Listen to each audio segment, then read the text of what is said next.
এই যে এটা বান্দরলাটি গাছ, সোদাল গাছ, সোমরালি গাছ বলে। এই যে এর পাতা, এই যে কচি পাতা, আর এটা একটু বয়স্ক পাতা।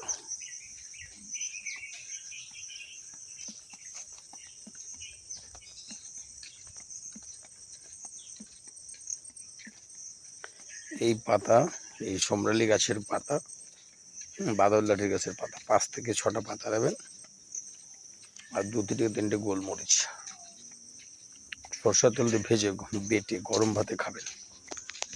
পেটে রোগের খুব ভালো কাজ করে। কোষ্ঠকাঠিন্য, কোষ্ঠবদ্ধতা, পেট ঝেড়ে একদম পায়খানা পরিষ্কার হয়ে যাবে। খেতেও খুব সুন্দর। সোমরালি গাছের পাতা বা বান্দরলাঠি, পাতাগুলো দেখেন, পাতাগুলো চকচক করে একদম। এবার 1.5 থেকে 2 ফুটের ফল হয়, লম্বা লম্বা লাঠি ফল বলে কেউ।